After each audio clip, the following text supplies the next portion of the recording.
We are actually on the air now. Your show will go live in 5 seconds. 4, 3, 2, 1.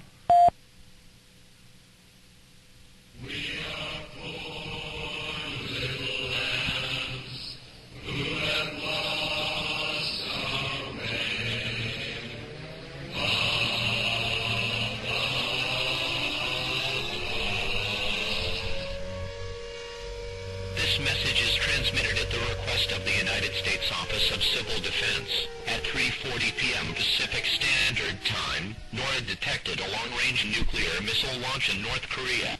This government doesn't want things in the public. It's not a government, a transparent government. You're moving into a land of both shadow and substance, of things and ideas. You just crossed over into the Twilight Zone. Totalitarianism doesn't need armies. It only needs to control a couple of things. The media, the ability to dispense privilege to some and withhold it from others. Of course, a weak and divided people helps. What do you say to those who think that shouldn't concern them? The problem is that if they think they're not doing anything that's wrong, they don't get to define that.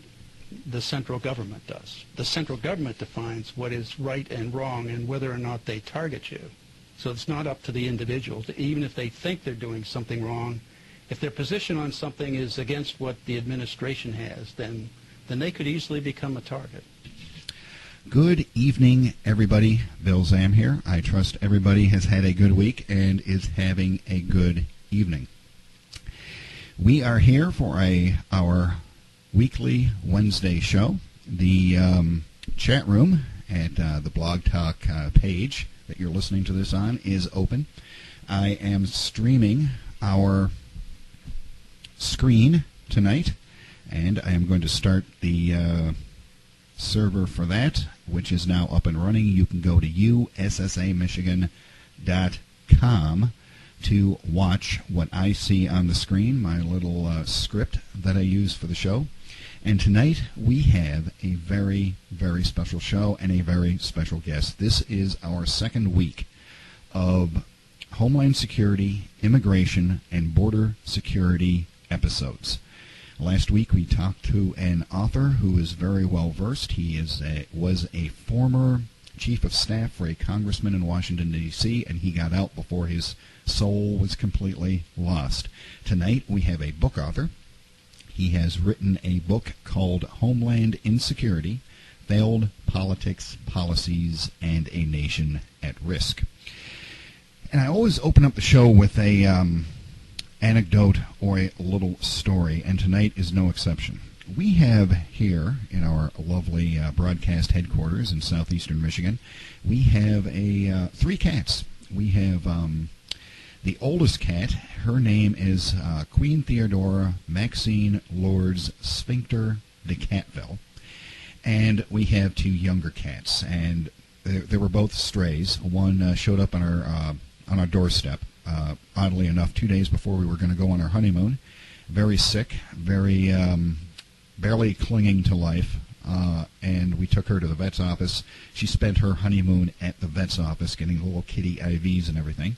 And we brought her home, and I set up a nursery in one of our spare bedrooms and slept with her for about a month and a half until she was well enough to be left alone. And her brother, her litter mate, actually, we found at a pet shop here in town. And they're together again, and they love each other. And the older one, the Queen, as we like to call her, wow, she is 20 years old this year. That's a very, very old cat, for those of you that don't know about cats. And she was due to go to her yearly checkup at the vet's office this past weekend, so I put her in the cat carrier.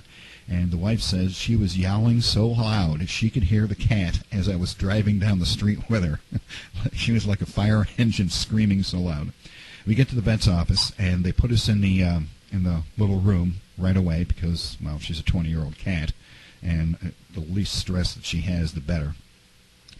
And I take her out of the cat carrier, and I sit in the chair they have in there, and I'm holding the cat. I'm holding her like a little baby because she's old, she's got arthritis and everything, and I carry her around a lot.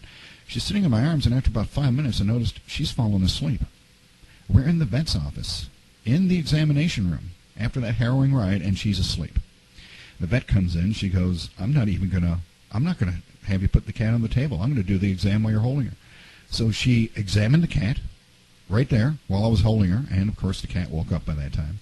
And she said, let me trim the cat's claws. And I said, yeah, it's about time for that. So you get to go get the nail clipper, and the cat is actually holding her paws out for the vet to trim her nails. And I'm thinking to myself that I'm holding on to this cat, and she has absolute trust in me, that I'm holding on to her. She's actually sleeping in my arms in the vet's office. And I'm thinking to myself, this is how I was raised. And I don't know about you, but I'm 55 years old. This is how I was raised to think of law enforcement officers, to have trust in them. My grandfather, when I was a little kid, about 5 years old, used to sit me on his lap in our front yard in western New York. And anytime a cop went by, and I remember specifically a New York State Trooper goes by, and my grandfather says, wave at the policeman, because the policeman will always help you. And I started thinking, what the hell went wrong? Something has gone wrong along the way. And our guest tonight is going to help us figure out what is going on. But before that, I wanted to give you a few comments of my own here about that. Tonight, a lot of my questions are going to they're going to take the form of a short commentary followed by a question for the guest. I did this so that we could all stay on the same page, and because it's very important that we all understand the importance of this subject. Now, many times we hear a long-winded speech, great monologues like mine, and very fine articles about what's wrong with parts of our country. That's all well and good. However, my opinion is this: we as a country have become functionally insane. Merriam-Webster Dictionary has this definition of insanity: something utterly foolish and unreasonable. Our guest tonight has written a fine book called Homeland Security, Failed Politics, Policies, and a Nation at Risk. The difference is that his book's purpose is to inform and encourage the reader to take action in the proper context, which will result in a meaningful, lasting change. And we're going to learn about that tonight. Because, folks, if we do not, then we are doomed to repeat failed history over and over again until the United States disappears into the dustbin of history. One has to presume that the axiom of not learning from history is a result of human nature failing to properly educate the following generation. And that's one of the problems that we have. Now, the one thought, and our guest is in the green room, so he's hearing this. The one thought, the single most important sentence that I took from the book that tonight's show is based on is this following sentence from the book. The unspoken message was, what the hell have the politicians gotten us into? As far as I can tell, it's not the federal agents, the boots on the ground, we have to worry about. Once again, it's the politicians in Washington, D.C., those people in that far-off city dictating our affairs. One thing that I think is very important to learn on this episode is how far our federally based protectors will go in following nonsensical orders. Are they the lemmings that are going to go over the cliff, or will they stop short of the plunge into oblivion? In the book that we are talking about tonight, the so-called salad days of the Immigration Service were during the Reagan era. Oddly enough, in 2 weeks, I am going to have Ronald Reagan, Senior National Security Council spokesman, on this show to talk about some of these subjects. I recall that Ronald Reagan said something once that I have used and remembered all these years. And in fact, I noticed it during Ronald Reagan's first campaign as president, the year that he was actually successful at it. And it's a quote from Vladimir Lenin: "A lie told often enough becomes the truth." It seems that both parties in Washington, as well as the office of the president and media, have taken the axiom as the main approach to communicating with us, their employers. In short, do not believe the lies that you are being told. They are told for nothing more than the political class. If you want class warfare, than it should be against the political class before they destroy us all. And the other thing that I want you to take away from this is that the political correctness has to stop in order for this society to survive.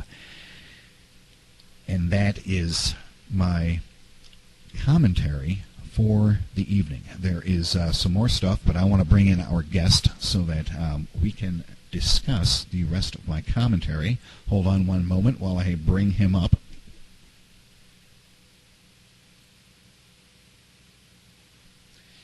And I believe he is there. Brett, are you there? I am here. Excellent. That is excellent to hear. Ladies and gentlemen, this is the author of the book, Homeland Insecurity, Mr. Brett Braaten. Is that right? That is right. Excellent. I've got two things right tonight. And, ladies and gentlemen, he is joining us on a very, very auspicious day. This man right here is actually joining us on his birthday. And I think that deserves a round of applause.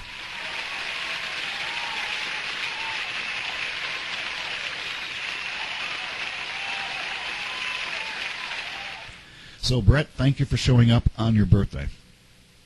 It's my pleasure, Bill. Glad to be here. Excellent. My monologue there at the beginning, did I hit that right? You know, I got to be honest, I was muted both from not being able to hear you and not being able to say anything, so I was getting ready to dial in using my cell phone to make sure we were still connected. So I did not hear much or actually anything of what you said. Oh, well, I could actually repeat it. Oh, if you care to, that's fine. Yeah, that's fine. We have 2 hours, and I want you to be up to speed on what I'm talking about. Obviously, a wrong button was pushed, and Brett did not hear me. But let me repeat what I said. I will edit this out for the YouTube version and any of the other versions that go out, and perhaps the audience would also enjoy hearing it again. I told the story of our 20-year-old cat, Queen Theodora Maxine Lord Sphincter, to Catville, and her trip to the vet's office this past weekend. And I took her into the vet, and they put me in the exam room with her, and I sat down on a chair with her, and I was holding her like you'd hold a baby, because she's got arthritis and everything, and I didn't want her walking around in the room and all of that. And she actually went to sleep in my arms, Brett, while we were sitting in the vet's office. I've never experienced that before. And the vet comes in, and she says, "Don't even put the cat on the table. I'll examine her while you're holding her." And she did check the heart and the stomach and the teeth and everything, and the ears and the eyes and all of that. And the cat eventually woke up, and she's sitting there watching the vet.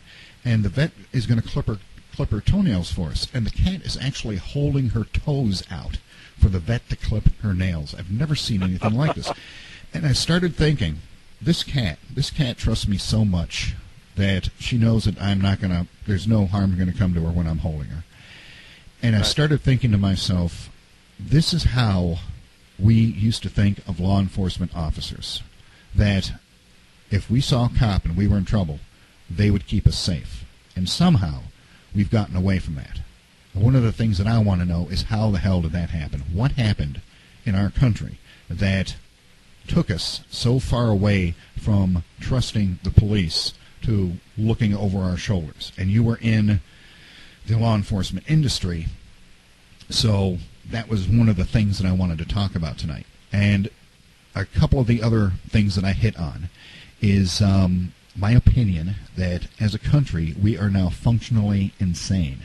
Webster's dictionary defines insanity as something utterly foolish or unreasonable, and I think that that is what we are facing right now. Do you agree with that? I do agree with that, and for a number of reasons.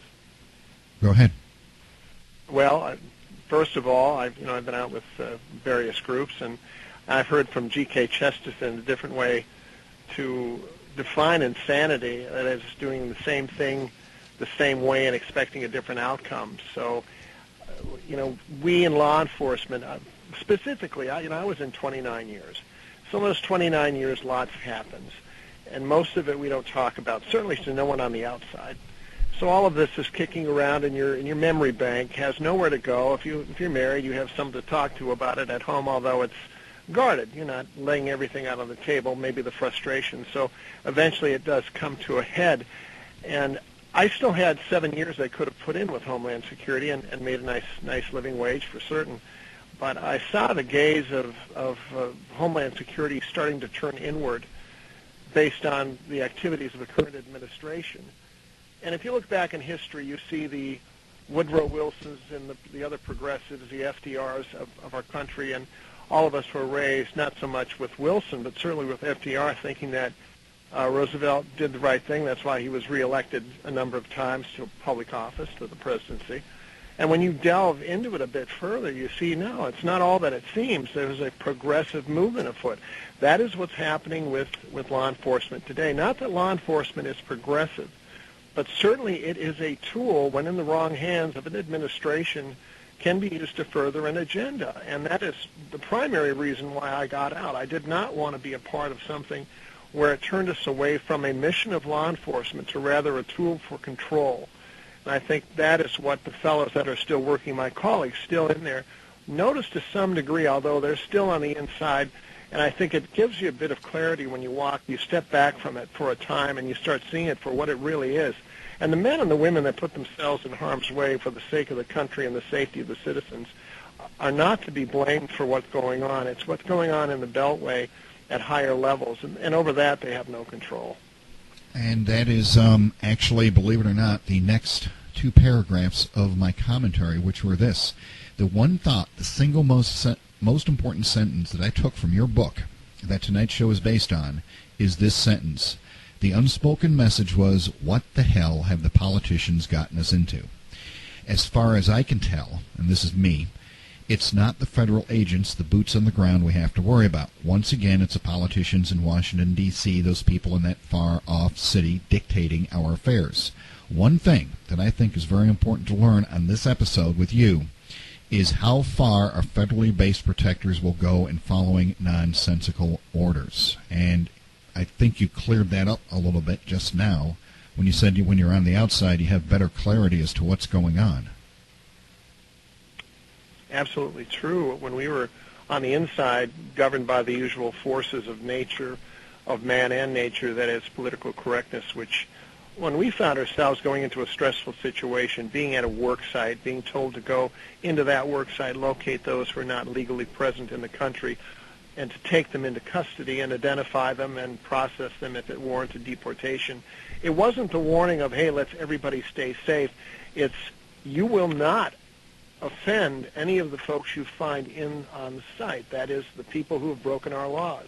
We are going to treat them with kid gloves because the last thing we want is we want them getting legal representation, so we have to fight some civil tort claim because they were mistreated. So in going to a potential stressful situation, we would get DVDs of productions made in Washington of our leaders at the top giving us fair warning that if you mess up with the folks you're taking into custody, you will be held answerable to it. And so that's how we walked off, and I won't say into war necessarily, but certainly other than the best of conditions, trying to do our job the best way we could with this in the back of our minds that they were not going to have our backs if things went bad. So we always went in totally dependent on those men and women that were around us, our partners, because we had, in our minds, no support at any level above our working level. Actually, this is pretty good because the very next paragraph of my monologue says this. The other truth you, the listener, should take from these 4 weeks of shows is that political correctness has to stop in order for this society to survive. And my opinion is this, Brett. They are using the Cloward and Piven methodology on us to turn us into some sort of damned 1960s hippie commune where only the leaders don't have rules that they have to follow, and 1984 was not an instruction manual. I agree with that. I mean, we've had evidence, episodes, and we can get further into this as the show unfolds, but certainly not even tongue-in-cheek, we now have reverse sexual harassment by the women in the workforce under Janet Napolitano, who were routinely making just obscene statements to male personnel who, of course, will not say anything in return because they don't have a leg to stand on for the longest time. I think even the staffer that was her assistant was getting away with it. And so this is how the tables have turned. So this is what the progressive agenda, as you said, Cloward and Piven, calls for. where it's a role reversal. Not that, fulfilling the role of being a sexual harasser is a good thing, but certainly the empowerment for women under the Napolitano regime came to bear on the male workforce. And that is something I think that since been dealt with, and maybe effectively. I haven't heard any fallout beyond initial inquiries based on the complaints of the male workers in the Beltway. Yes, I recall that story. You heard about it for about a week. There was a lot of agitation, and you haven't heard a thing about it since. It is, myself, I just shrugged my shoulders and said, yeah, and that seems like business as usual now. Is that what you were seeing before you left the service? Well, I think, that was certainly, as I said, a tongue-in-cheek moment where, most men would just laugh it off. But certainly when you're under the pressure of performing in Washington, and there was a tremendous, I was there for a couple of months years ago when I made the decision at that time that I didn't want a part of swimming with Barracuda, which is the environment within the Beltway. So I think that is certainly a problem, but a far so lesser problem than other things that the rank and file are facing at the hands of an administration that's not in the least bit shy about telling fellows out there in the field, men and women, that you're not to do your job because it does not advance our agenda, which is throwing the borders wide open and letting people who have come here illegally stay here, because we want them. And for the Democrats, it's been alleged, and I think has legs, is that there's a voting bloc. History has shown that ethnic group will vote Democrat. For the Republicans are kowtowed into thinking the Democrats will do them a favor if they play along with trying to cater to the illegal presence of folks from south of the border. And they've been mistaken before. Under Reagan, they were mistaken, and later on with George W. Bush. So even in the best of times when Republicans have caved on the amnesty issue, they've only pulled in around 30% or less of the Latin vote. So, it's all so convoluted.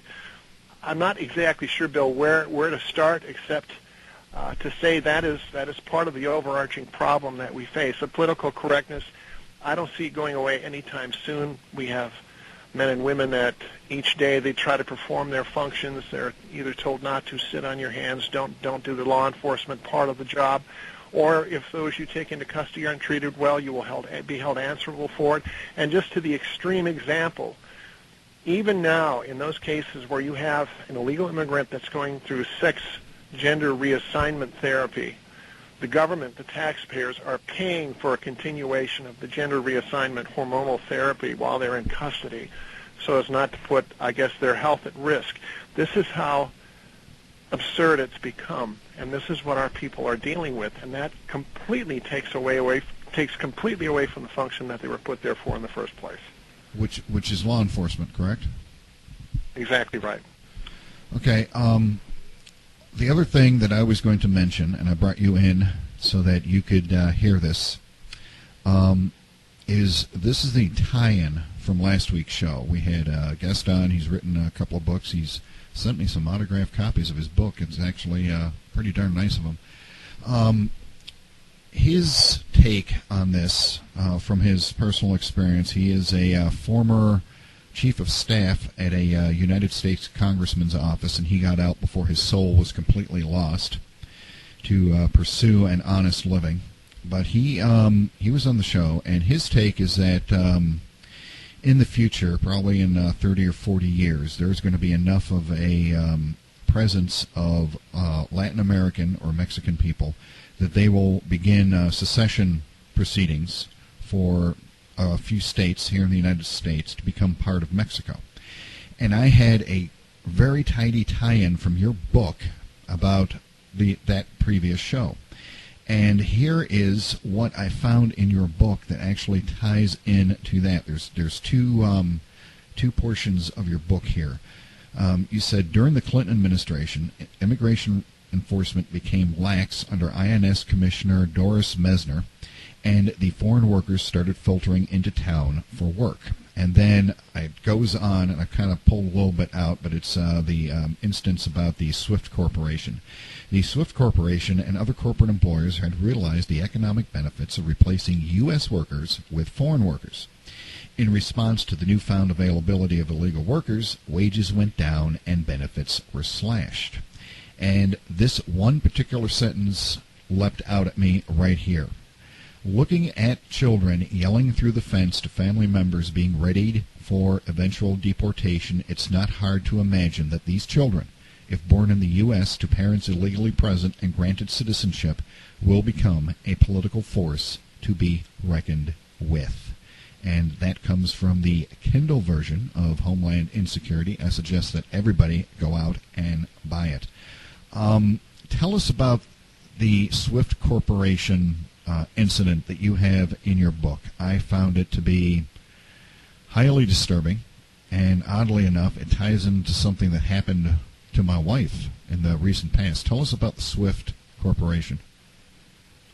Swift Corporation was a case being worked by former Immigration Naturalization Service employees, and when we were blended into Homeland Security under Immigration Customs Enforcement at that time, which has since been renamed Homeland Security Investigations. That was a case that had been undertaken for some time. And what is so startling to those customs folks like me that were coming in and being blended into an immigration assignment, which none of us understood, it's like jumping into the tax code and with both feet and not knowing much about it. What they have to do is they try to identify through the examination of what they called Immigration Form 9, I-9s, to determine whether or not folks are here legally. Then they check some data out on the I-9s, and they let the employer know in advance we're coming. So these folks have an opportunity, and this is what happened. And I don't want to get too far ahead, but I will continue that part of the narrative. So the Swift plants are located throughout the United States. We happen to have this one in Grand Island, Nebraska, the middle of America. Pulling into town, before we had surveilled the site to get a good look at it, we stayed at Howard Johnson's.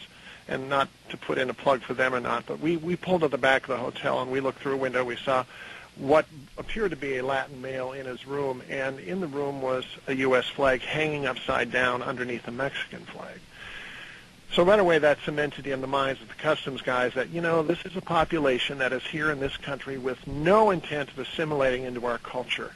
It's just not here. It's not going to happen. That was what we thought. We went through Grand Island, Nebraska, a small town, not far from Lincoln. Mexican signage everywhere. Many of us thought we made a wrong turn at some point. And the day of the search warrant, there were about 600 or so illegals identified. Now, this is a site that was staffed by primarily Americans some years before. And just to describe for your listeners as to what this is, it's a livestock processing plant for beef. They have truckloads of beef that come in, cattle that come in. They process 6,000 heads a day, 6,000 head of cattle a day, and about the only thing on the animal that's not used is about a 6-inch portion of their tail. There's a holding pond where they pump all of the fluids, body fluids, out to a holding tank where that's where I happen to be, luckily as I was, on the perimeter. The guys inside said that the killing floor was nothing but a gruesome mass of fluids and everything else you might expect. There were conveyor belts running up above them, and they were brushing flakes of something off their shoulders. They asked a worker, what is this? And they said, well, that's the bones. The bones get ground up and it's used. So that's what was falling out of the ceiling. I, for my part, was out in the perimeter, and there was a small shack, not a shack in the sense of being run down, but a testing shack where they were testing the meat for contamination. So I decided I'd walk over there and find out what was going on. I walked into the shack, the testing shack, this woman, chemist, looking down at her samples, didn't look up when I came in. I said, ma'am, what's going on here? Without looking up, she said to me, what took you so long? I said, I'm sorry, what's happened? She explained, as you had mentioned, that they started filtering into the Clinton administration and wages went down, Americans left. So this is what we have been told, that there are certain jobs out there that Americans don't want. And this is why we have to have, and this is what the politicians are telling us today, we need these people here to fill these jobs that Americans don't want. We're fed this time and time and time again until finally, as as Lenin said, a lie told often enough becomes a truth. So we all walked into it thinking this must be a horrible job. Well, after we took out the 600 illegal aliens, the wages went back up again, and the Americans came back to these awful jobs. But it paid a living wage, and that didn't matter to the folks that worked there. What was most important was it was a living wage. So as we were there getting them on the bus, ready to transport them to a deportation center, we had truckers driving through, seeing this happening, flashing us the victory sign. And honestly, it felt like being in VE Day in New York City, in Times Square, and that fellow, that sailor tipping the nurse backwards and giving her a big kiss. That's what we felt like. We thought this must have been what it felt like coming home after keeping America safe. And it didn't last all that long, because not long after that was completed, we now had the AFL-CIO threatening to sue us, that is the Immigration Customs Enforcement Agency, for taking away illegal aliens from an American work site. So, once again, the customs guys that were with Homeland Security were left scratching their heads. And that's what happened. What basis did the AFL-CIO have for a lawsuit? What were they gonna sue you guys for?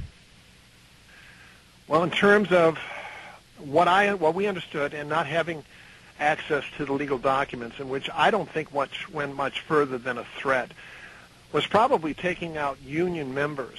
They were collecting dues from illegal aliens present in the country, which is why, by and large, you still see, I think, based on speculation, I haven't followed that part of the story that much after the SWIFT operation, was they're protecting their unionized workers.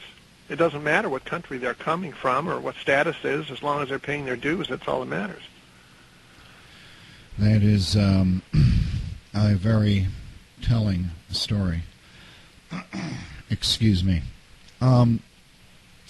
Let's get to the book. I have the, for those of you that are at USSAMichigan.com and have followed the big red link on the screen, you can see what I am seeing on my screen right now, which is the Kindle version of the book. And up on the left side there, you can see all of my notes, questions, and highlights that I have made into the book. You have right here at the beginning of the book the sentence that, can this institution, managed by people enmeshed in personal foibles, managing unwielding bureaucracies, be trusted in the truest sense? What is the price to America? And you have a quote from Ben Franklin right underneath that: they who give up essential liberty to obtain a little temporary safety deserve neither liberty nor safety. Explain how the unwieldy bureaucracy is being manipulated by personal foibles. I have been out to a number of groups, civic organizations in this area, and I live down near the Atlanta, Georgia area, so I've been out speaking to folks in my territory. And the best way to describe it, it's not much different from the private sector that is a public sector, in that you have certain agencies that want to be at the top of the heap. And in the sense of federal law enforcement, the unheralded top of the heap agency is the FBI. They are the premier law enforcement agency by their own accounts, and certainly by those who are the underlings, which Customs and Immigration certainly would have been. So you have that juggernaut to deal with, and they have a PR campaign that is rivaled by none. So all of us understood that what the FBI generally wanted, they would get. We were up against that, for one thing. Then you throw into that mix all of the personalities along all lines, where you may have someone in our agency or others that are seeing the FBI having the resources, the manpower, the prestige, everything else that is desirable, and they want to take a run at it. They want to get a piece of the action. So they tend to do things that are reckless, take chances. And because these folks don't have skin in the game like we do as American citizens, average folks going to and from work, trying to live our lives, they have a different outlook. It's kind of lofty, and these aren't generally people on the field level where, working in one particular office. There is some of that goes on, but certainly fairly harmless from the standpoint of what can happen in the Beltway. So we have Americans then putting all of their time, talent, trust, treasure, by the way of taxes, into agencies to do the right thing. In the meanwhile, we have agencies behind the scenes that are competing one with the other, that are taking risks, that are putting people in harm's way. I think a great example of this is the ATS Fast and Furious gun operation, gun running, which was Operation Gun Runner years ago. The chances they were willing to take, the body count that has piled up, losing at least a couple of our agents that way to guns that were loosed upon the streets for the sake of generating headlines, for the sake of going against the Second Amendment by a U.S. attorney in the Arizona office that was against gun ownership and decided maybe this would be the way to take a shot at it by having some body count increase. So this is all of what we have to deal with, that these groups I've talked to, not that their eyes glaze over, but I think there's a natural defensive mechanism which says, I can't handle this. This goes against everything I've believed, and I don't want to hear too much more. And that's, I think, what happens. So people following a lot of this information coming out, none of it going through any filters, because I have skin in the game as an American citizen. I'm going to tell people the truth. And oftentimes, as Jack Nicholson said in A Few Good Men, you can't handle the truth. And that's kind of where it's at in some cases.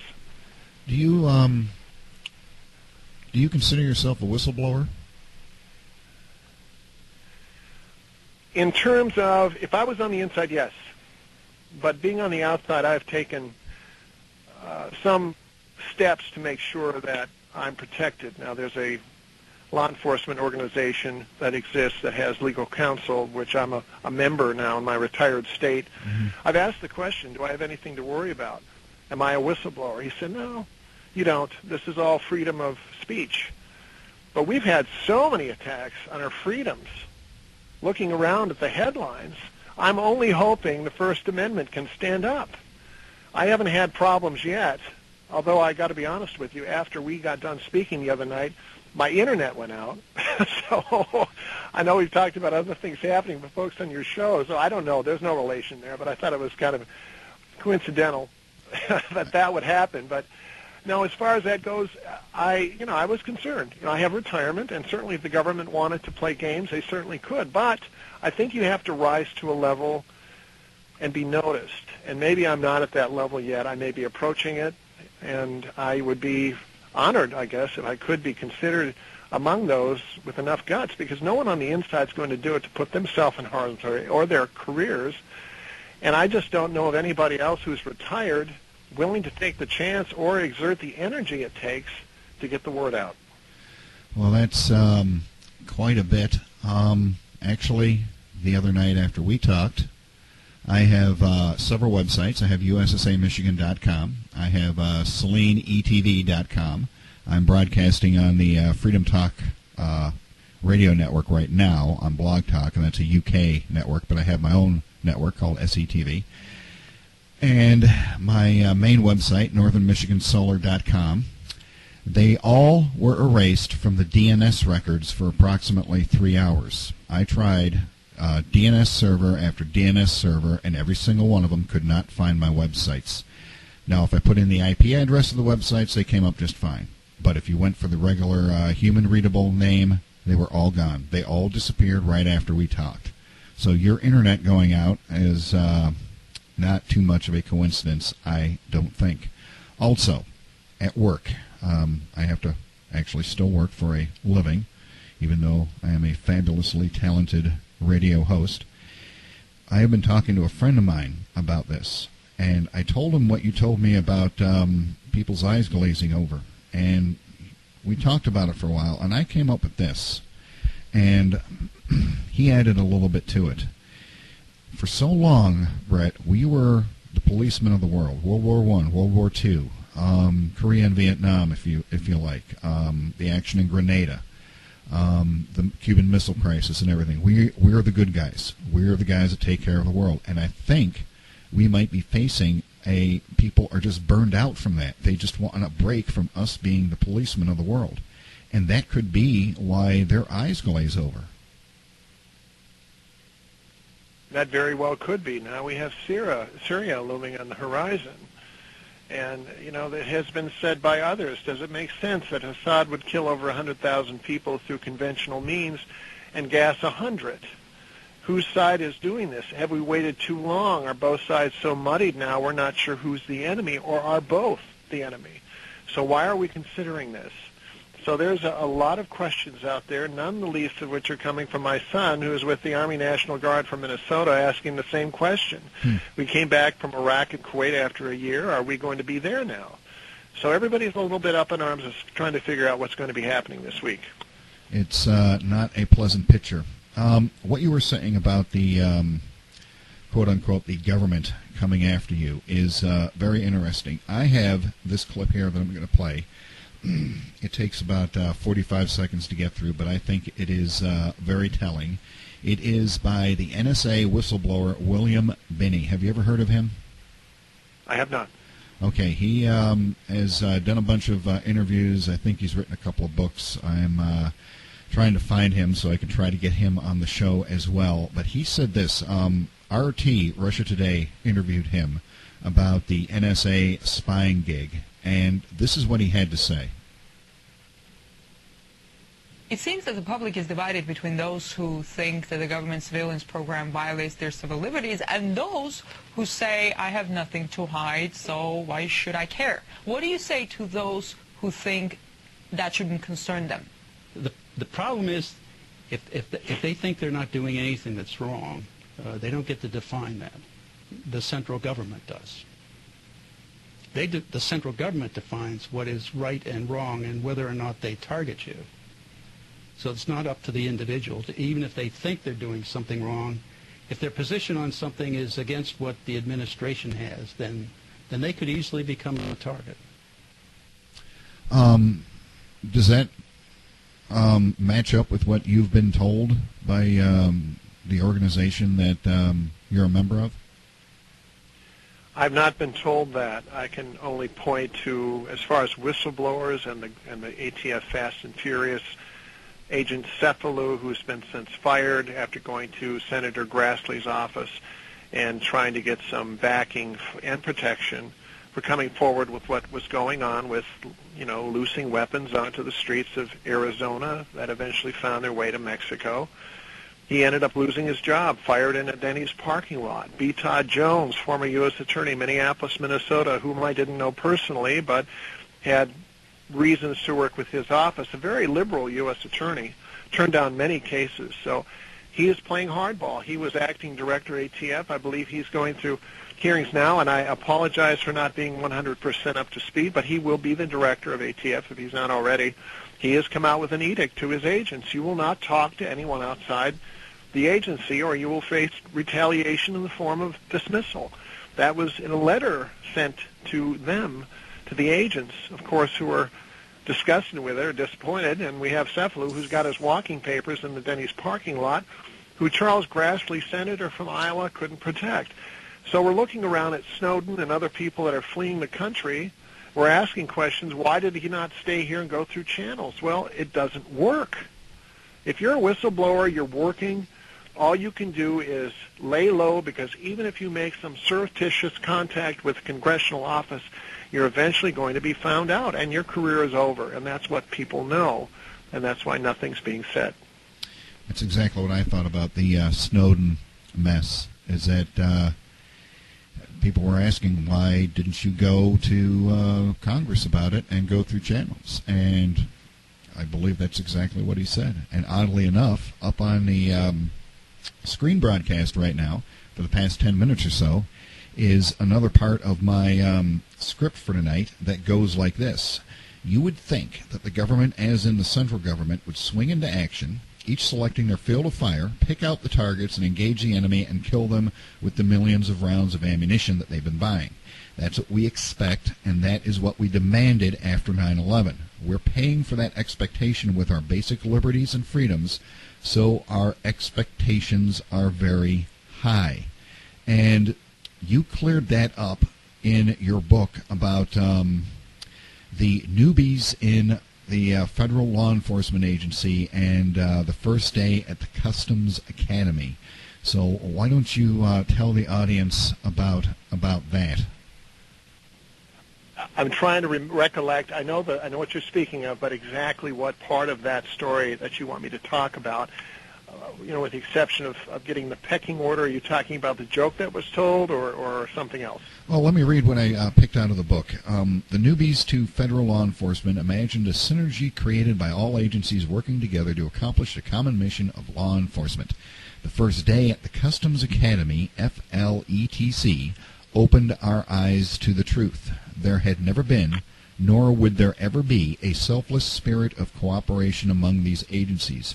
Real life and on-the-job experience would clear up this notion, which is what I meant by we're paying for that expectation with our basic liberties and freedoms, because, as I recall, after 9/11, those walls were supposed to have been taken down so that there was communication and cooperation among all the agencies to protect us, the United States citizens.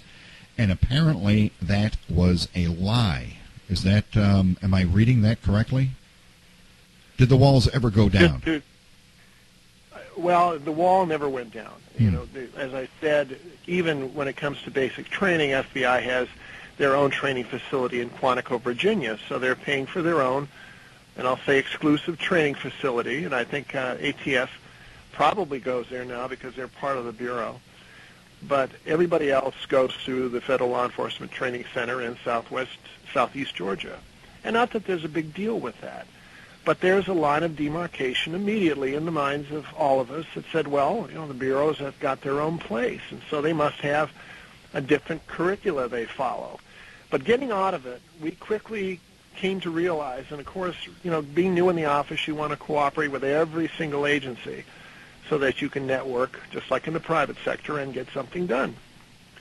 And as I wrote in the book, it's a one-way street. Information goes uphill to the Bureau, who then takes that information, builds on what they know. So when you had a Bureau agent show up at your office, it wasn't there to hobnob, it was there to data mine.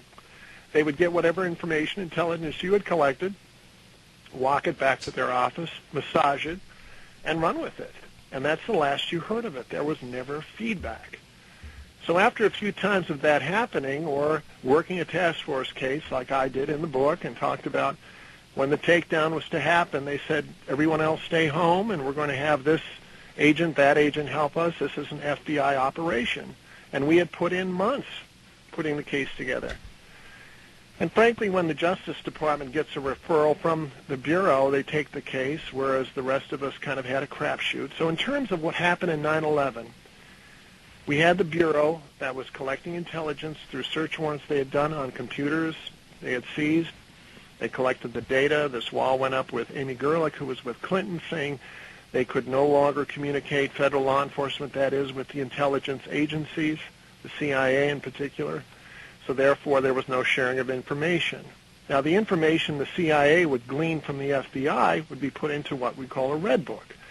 The Red Book is essentially a watch list of names that would then be disseminated to the border ports or to the airports or seaports, and names would be, and manually checked against this list.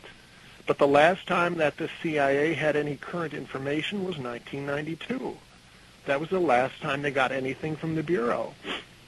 So as a result, in 1992 forward through 9/11, all the information was obsolete and useless and not used, not relied upon whatsoever. 9/11 happens. We had the INS had problems with being able to stand up to Saudi Arabia and their passports, and those passports which were used by the terrorists. And fast forward then, we'll eventually talk about the Boston Marathon attack, where we can see ostensibly from that time, years before 9/11 to the Boston Marathon attack, the level of cooperation has not improved, and we're left with the same outcome. That is not surprising at all. There is a PDF file that's available on the Internet. It's called 9/11 and Terrorist Travel Staff Report of the National Commission on Terrorist Attacks upon the United States. And in that, let me see if I can find it here, on page 68 of the report. It's Section 4.1, the Intelligence Community, Immigration and Border Security evolved 1993 to 2001. And it says in there, and I quote, such calls for additional intelligence regarding terrorist travel and its broader context seems to have had no result. During the 1990s, the FBI's numerous terrorist law enforcement investigations provided a cache of information obtained in part from raids and seized hard drives on the travel tactics of terrorists as they moved about the globe.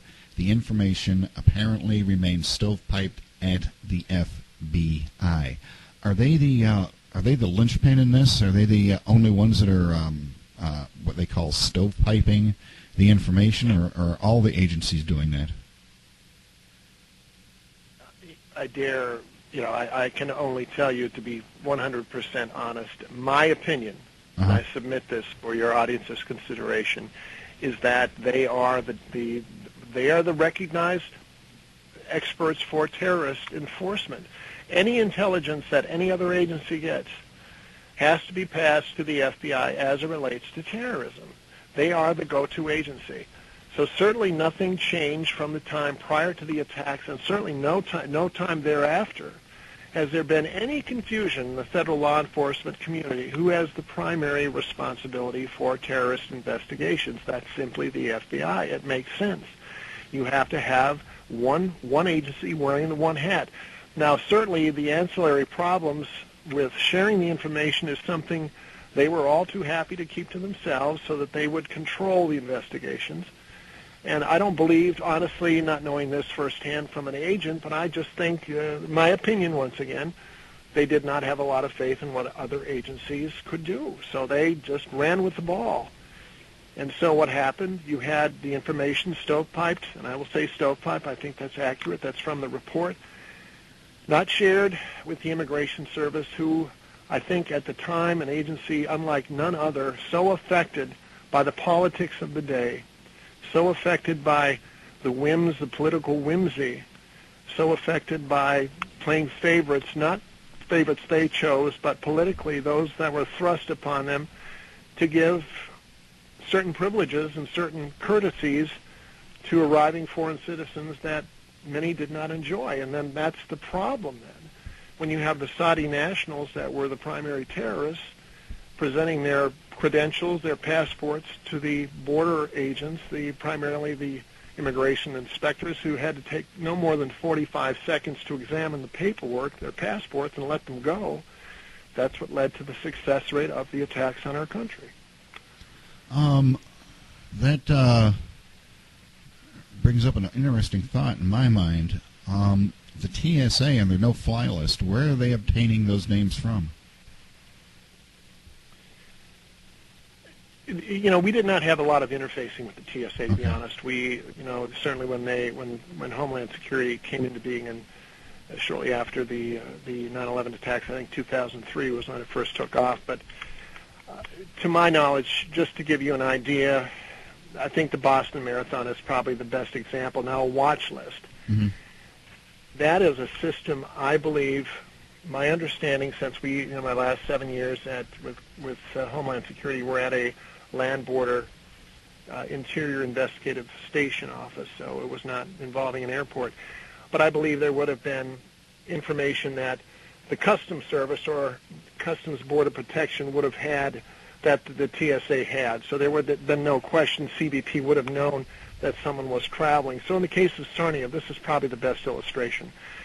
So we have two brothers in the country, their families getting welfare, their families on refugee status looking to get green cards, and their names were on a watch list with, at least the elder brother was, with information provided by the Russians. So his name went on to the TIDE, T-I-D-E watch list.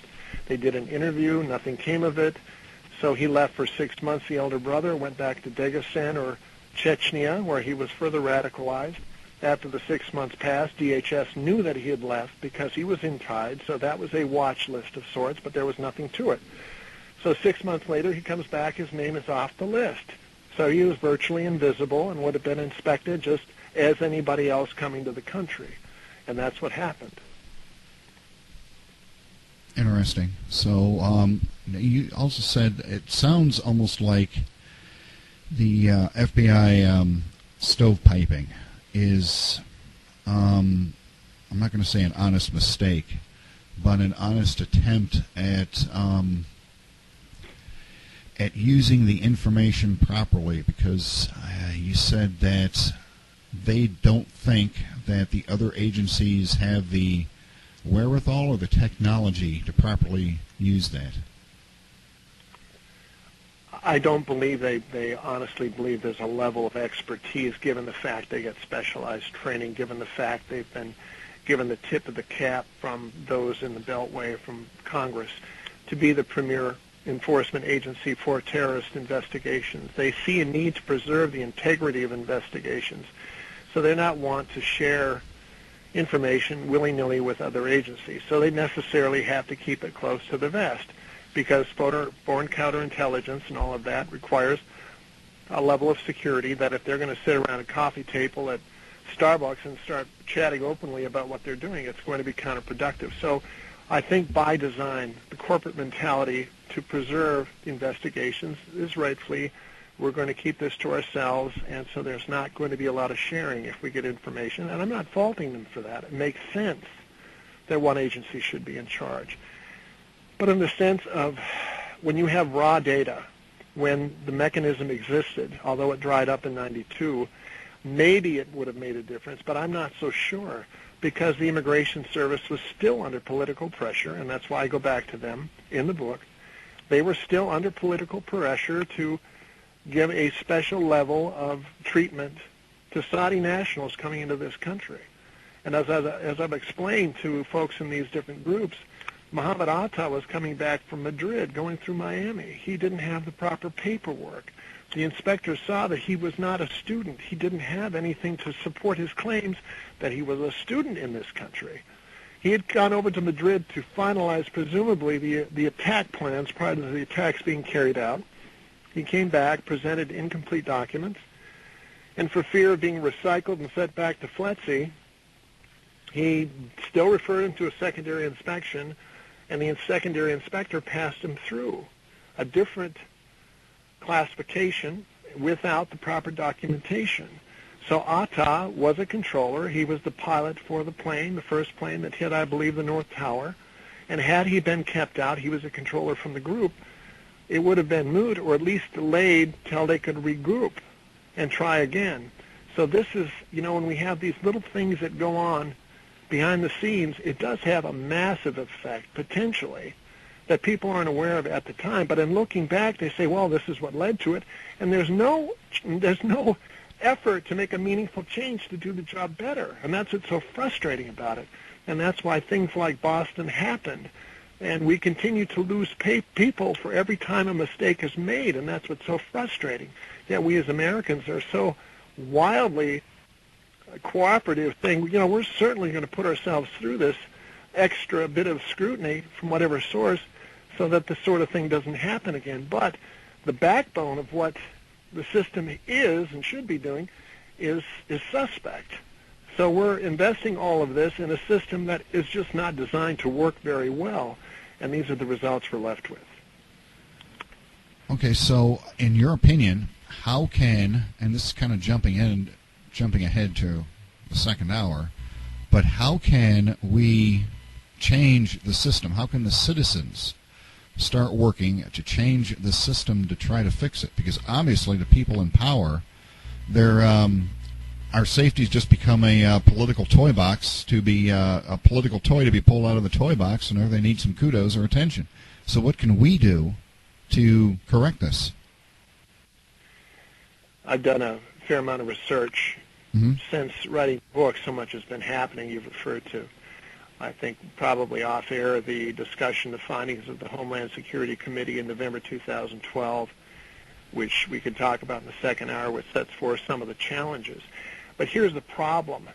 People have got to exert the effort to learn what the issues are, to learn what the problems are. They cannot just go out there like loose cannons, call their congressman, not know what they're talking about, not having spent a single moment doing the research necessary to speak in a meaningful way to the representatives.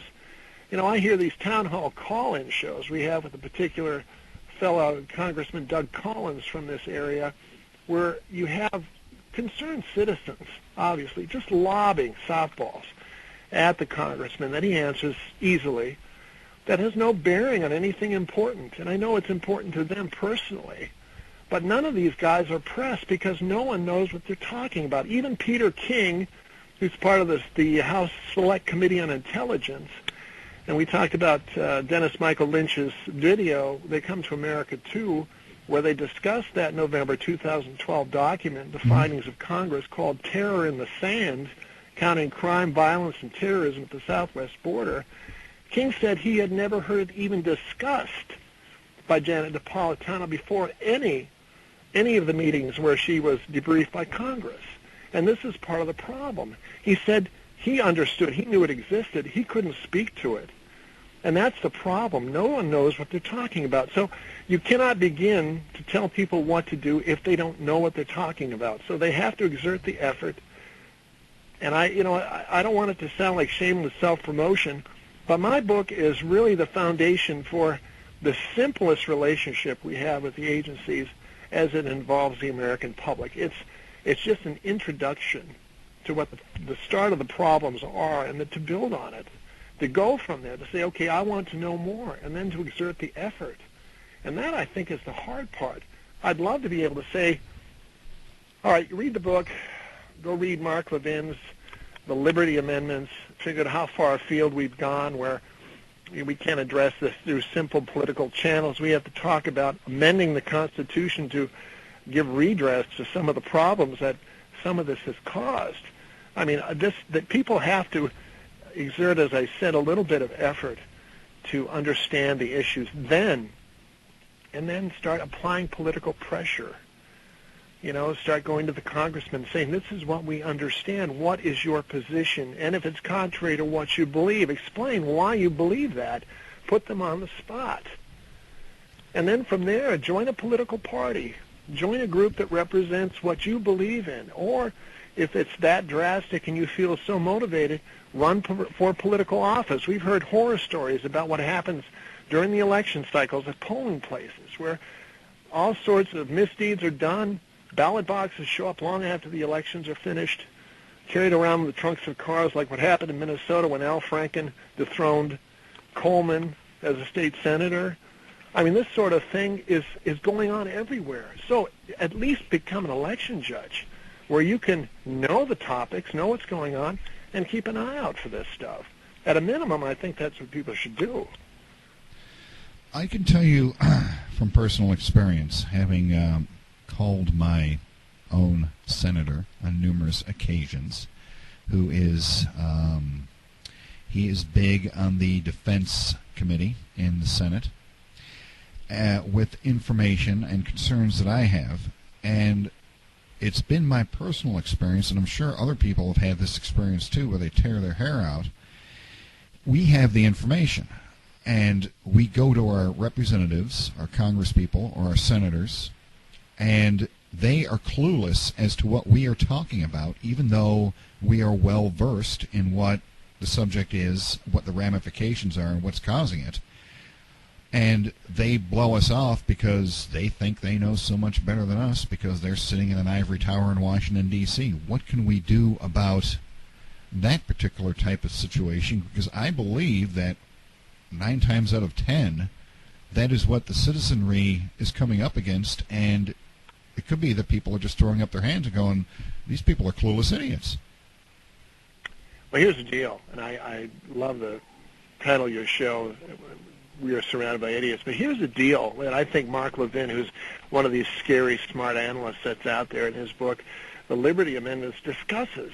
He said it used to be up until the 30s where we, the people, would vote for our representatives, and the states, the state legislatures, would vote for their senators. So that way the senators were inexorably tied to what the state wanted. Because what would happen, the people in the state legislature would put people there that speak for them. That state legislature, then having the will of the people, would then vote for the state senators. that would go to Washington. So they were more tied to the states. And that's what he's saying. We have broken that link under this progressive agenda. We have broken the link and put both houses, the state or the House of Representatives and the Senate, in the hands of the people, where the framers believed that that was a mistake. We, even in the case of the president, have the Electoral College. But in that sense, he said we have that buffer where we now have the senators that couldn't care less about what their particular states want. All they care about is the popular vote. So we have watered down the effect that we as a people living in a particular state have over our senators. And this is one of the things, when you see this as a potential solution, it happened under FDR, I believe, if I remember right. I've read it. I think it's going to require a second reading. But that's the era during which this happened. And it was done for a reason, obviously, we think, to put in the hands of the people who are more easily influenced by the political agenda of the day. So I think that is something that needs to be revisited. And if, in fact, enough people get up to speed, do the research, and say, you know, that was an option that was used, that was the intent of the founders, is to have that. And maybe that's the way we ought to do it, but it's almost a Herculean effort, honestly. And that's what we're faced with. There's no easy solution. I had one fellow that asked me, isn't there an easy way to address this? I said, no, there isn't. And this is what it's required. But once again, it's getting out and doing the research to figure out, okay, this is what I have to do next to get a better idea. I'm not the expert in all this stuff. There are people vastly superior in what they know should be done or considered. So let's have people start with my book and then look elsewhere if they want and should want more information. Yes, I agree. And I think that's something that I need to get up on my websites and probably on the YouTube version of this show, and possibly the notes for this show on Blog Talk Radio, is get some links for people to follow, because people are going to be wringing their hands in frustration while they're listening to us and wondering what the heck can we do. Incidentally, Brett, do you have somebody in your neighborhood that's into shortwave radio?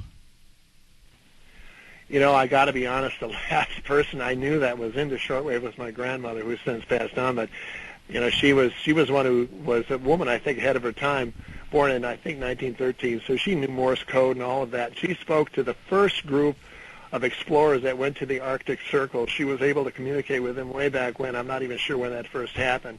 So as far as shortwave, no, I don't know anybody else but she that had done that. And unfortunately, I just don't know anybody else.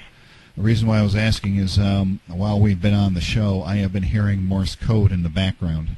Sounds like almost like a bleed through from a transmitter of some sort. I don't know if it's somebody messing with the show or if it's just some honest interference. I don't have any neighbors around here that are into shortwave, but all it was is just CQ over and over again. So who knows? It might have just been some interference somewhere along the line. All right. One of the, but that's very interesting about your grandmother.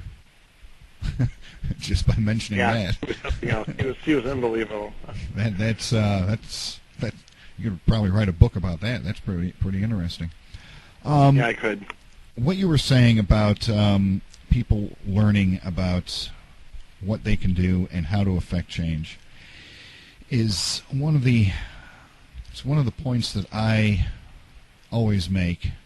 And that is that I don't think we can trust anyone in political office anymore because they're in it for themselves. Like you said, after FDR, everything changed. And it started then with the big push towards progressivism.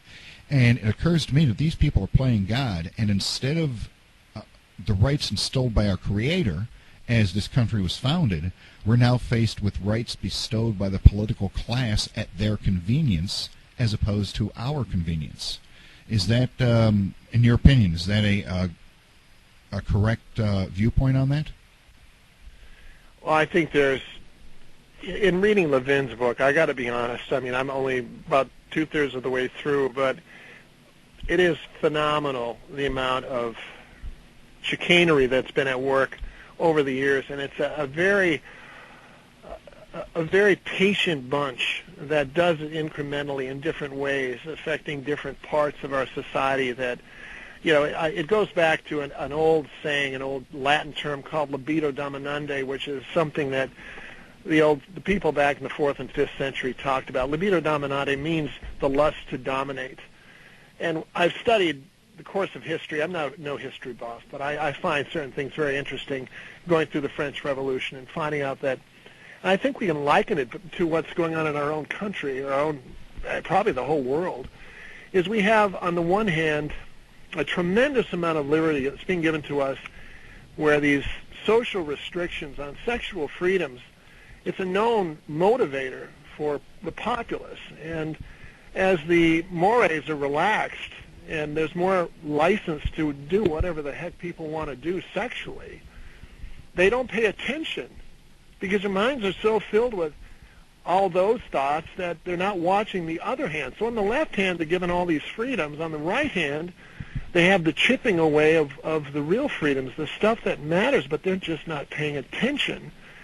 So I think that's, we know that we the people give the people who govern us the rights, the power to do so. But we become, and I've heard this from so many people that are out speaking to groups, this is a huge culture war we're involved with, where we have a vast population that is so apathetic and complacent. Things have been going so well for so long. Why are we suddenly concerned? Okay, we have a few people getting laid off, and these are the numbers they're telling us. The unemployment rate isn't so bad. We still have the Dow up over 14,000 points. What are we worried about? And so we're not paying attention because it doesn't affect us personally. And so all of this stuff is being done. And besides, I can go out and act as licentious and engage in whatever manner of debauchery I want to. And I'm having a lot of fun. So why am I concerned? I know that sounds simplistic, but that's just about how it works. And so you look around and you see all the violence and everything else. It's all perpetrated through popular media and video games and all this other stuff where everything is so devalued. There's attacks on the family that, I don't even know where you start to build a wall of defense where even if you raise a child in a decent environment with all the values you hold dear, that they get out in the real world and they're hit with this onslaught. So in terms of this power that you had mentioned, it's because we're not paying attention, because people have gotten, and as I said, and it wasn't received well, I said we've gotten lazy. And people don't want to hear that because they're working 50 hours a week, worried about their jobs. They don't want to be told that they're not doing their jobs, but they're so busy with certain things, they're not paying attention to what really matters that goes on behind the scenes. It's technological overload. That's and honestly, I just, here's the deal. I find it so interesting. I've been out less than 6 months with different groups. Mm-hmm. I have met some fascinating people. I met a fellow who was a producer for one of the major networks in New York City the day of the World Trade Center attack. He was a cameraman with a reporter. Mm-hmm. He saw the plane hit. They went running down towards the building, North Tower. They wanted in. They had the press pass. There was a nondescript traffic cop standing there with his arms out, ready to do battle with anyone who wanted to just find his way in. He saw these guys were ready to do battle with him. He initially said, "No, you can't come in." But they held the press pass up, and he got relaxed. The cop did, and he said, "Listen, fellas," he said, "you really don't want to go in there. Real calm." And Dean, this friend of mine, he said, for whatever reason, the reporter and I talk every year. He said, we turned around and walked away, and we have no idea why we walked away. He said, moments later, the building collapsed, and the traffic cop was undoubtedly killed among the casualties. So if you recall a video, and if your listeners recall a video of that plume of dust and smoke going down the street from the collapsed building, mm-hmm. that was Dean that shot that. Wow. That was his video. He said, shortly after that, I quit network news. We couldn't stand it. He said, because they weren't allowing the truth to be told. He said, all the networks from Fox, CNN, MSNBC, they're all the same. He said, you're never going to find a sadder group of people in your life than reporters who are trying to report the truth. He said, if they scratch the surface, draw a little blood, and get a little bit close to the truth, they're reeled back in like a fish and told, keep your mouth shut. He said, I couldn't stand it anymore. I had to get away from it. So he quit right after the attacks because they were mumming everything up. And this is what we deal with. And I tell people that. And they said, no, Walter Cronkite was the most trusted man in America. When did that change? Well, he was probably not so trustworthy back then, but we were all so naive back in the 60s that we just took everything he said as gospel. But the truth is that it's all a dog and pony show, none of it the truth. And what people get from me is the truth, and it's hard to handle at times. It is hard to handle. It's I get the same thing, Brett. I get people that I know that should be listening to this show, because I talk to them all the time, and I can't handle that.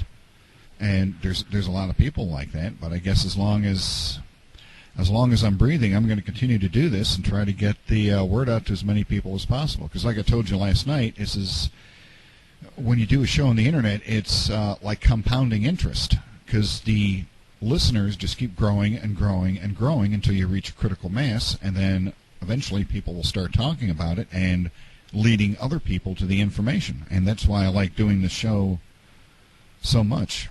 And you were talking about your friend that quit the media right after 9/11, and I remember that day, and it is not a very happy experience for me, like everybody else. I was relearning how to walk back then, because I have nerve damage in my spine, and I had lost the ability to walk. So I was just learning how to walk when that happened. So I watched the entire thing live because I was trapped at home, and it was not a day that I wish to repeat. It was absolutely horrible. The things that you saw, happening, and I remember what you were saying about your friend, the cameraman that did the plume of smoke coming down the street. I remember seeing that. And it was not happy at all. And the reason I bring this up, Bill, is it's interesting. I think, first of all, the service you give to your audience is phenomenal. It's unlike anything the network media could even begin to approach for the sake of their numbers and demographics. They don't have the guts. From what Dean has told me, I asked him, are there more people like you? He said, yeah. He said they drink, smoke, and do all sorts of nasty things because it's the only thing that calms them down. They're so frustrated with what they're not able to say.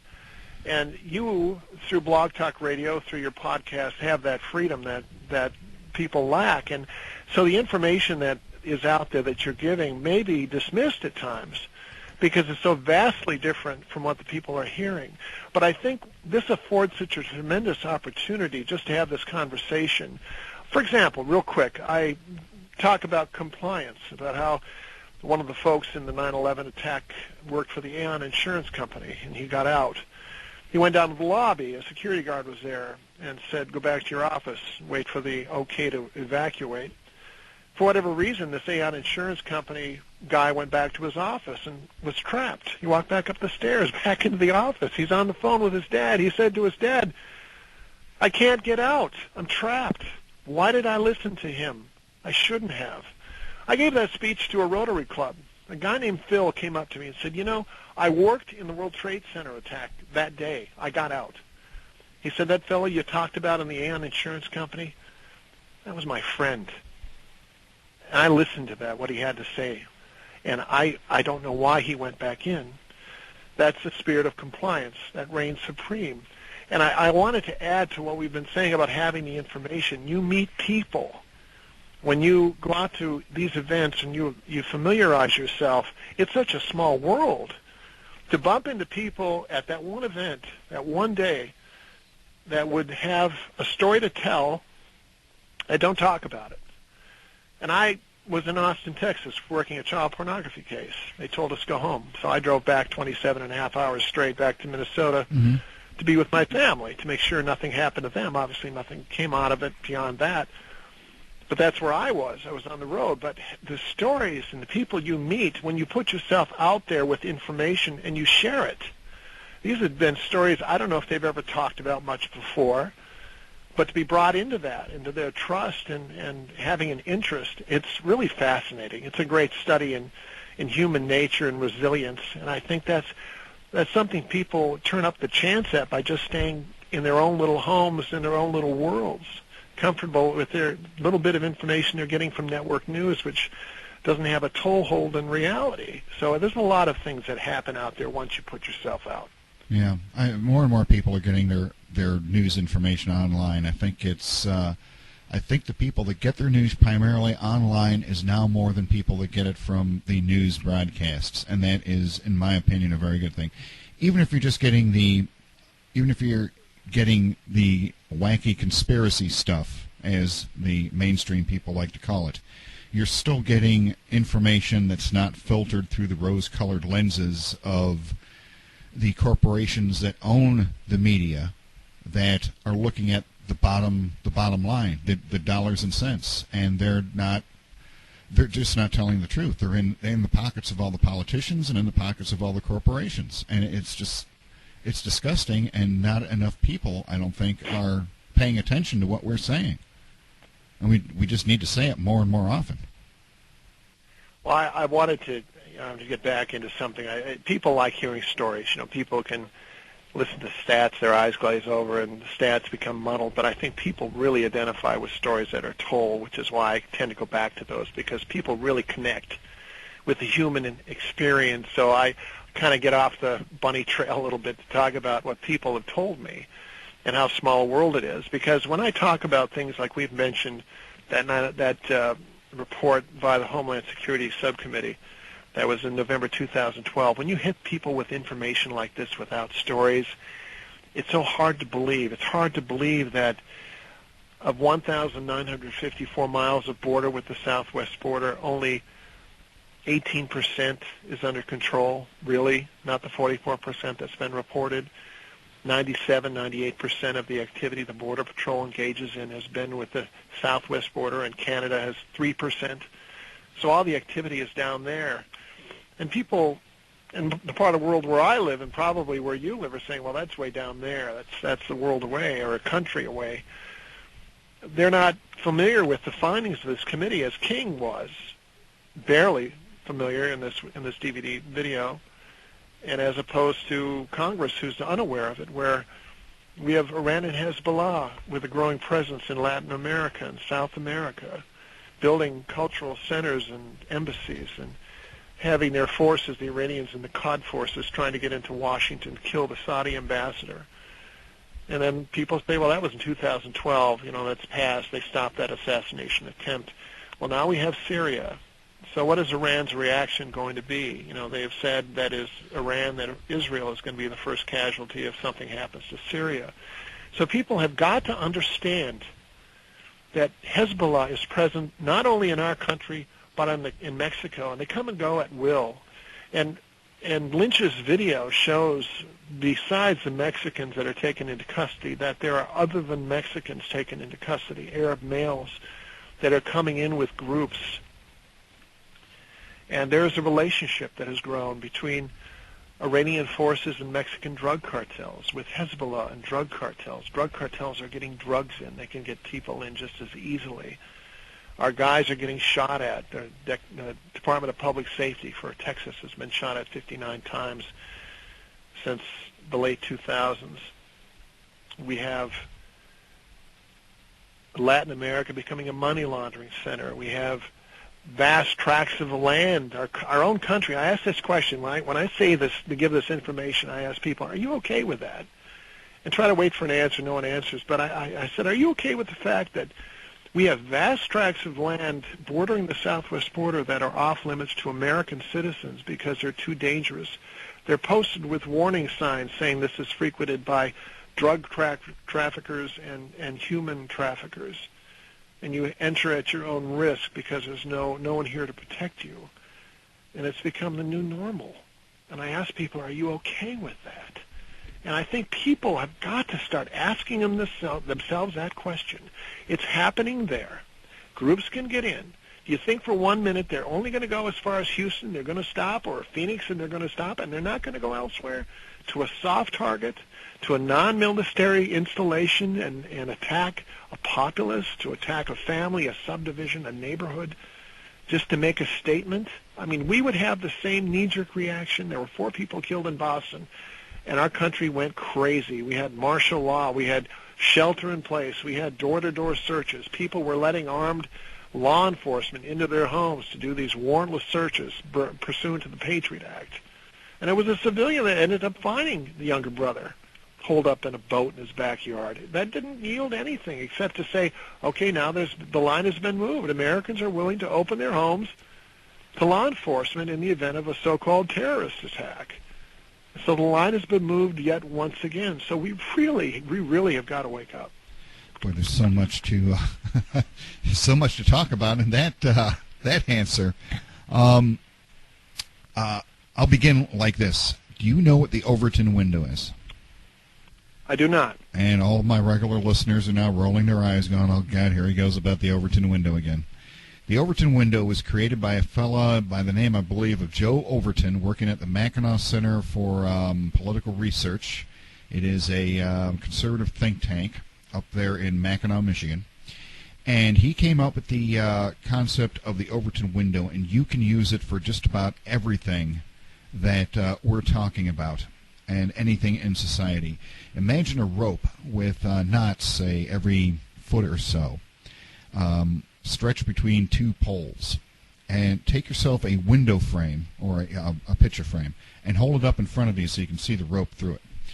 The way the country was founded is just a little bit right of center. So you hold that picture frame maybe 2 knots over to the right, and over to the right is extreme conservatism and everything that goes with that.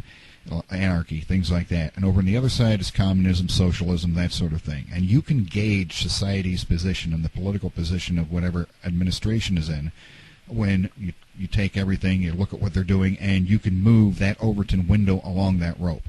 And right now I believe we're about 1 notch shy of completely left on the Overton window. And we need to find a way to move it back to the right. That's the way that I look at it. It is a unique visualization. So just go on the internet and search for the Overton window, and you'll find numerous examples of it.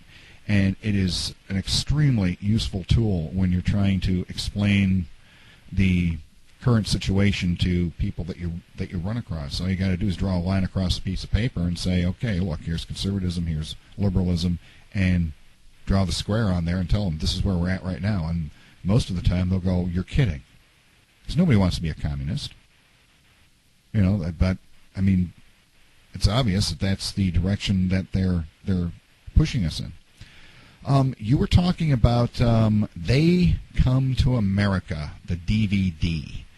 And we were talking about that last night, and I have a clip from that I'd like to play right now. We're well into the second hour, and it occurs to me that we only got about a half hour left to go, and it might be a good idea to take a break and sit back for a minute and just listen to this so we can collect our thoughts. How does that sound to you? That sounds fine. Okay, this is it's about 3 minutes long, and I might stop it a little bit shorter than that, but it is from They Come to America Part 1. And who's the name of the guy that did those documentaries? It's Dennis Michael Lynch. And he has that special offer. Your listeners will find if they go to theycometoamerica2.com, where if you buy 1 DVD, you get 4 free.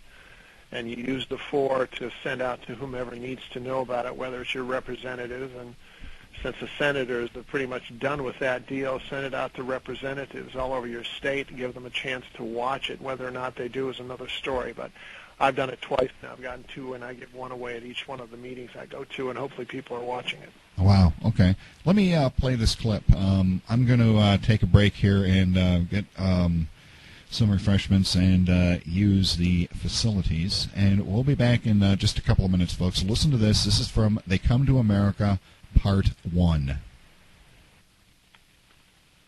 In this part of the world, we don't have a lot of tourist attractions, but this is one of them. This is an emergency distress beacon. And most people find it curious that it's in 3 languages, English, Spanish, and Chinese. And since the last time we were out here, they've even been so nice as to add a 5-gallon bucket of water, courtesy of the United States government. This has been here at least a couple of years. They put it here for a specific reason, because this is the point that they travel quite a bit. There are 8 of them along the Texas border. I have a question for you. Why do you think that sign should be down along the border in Texas? written in English, written in Spanish, and in Chinese. The government made that, Congressman. Our government? Yes. I mean, you've been in Congress for 22 years, right? Right. Okay. Has anybody ever showed you that picture before? No. Nobody's ever. No. Nobody's No. ever gone to one of your hearings and said, "Look at this picture." No. No. Marketing 101. Make your advertisements to the people who are going to read them. Drawing and saying that the president's #1 job is to keep Americans safe. Yeah, everything else is secondary to that. Clearly, it's not even, it's the main, it's almost, to me, it's the number 1, 2, and 3. Everything else, no matter how important anything else is, health, education, nothing, none of that matters if we're dead. How would you describe President Obama's attitude toward the war on terror?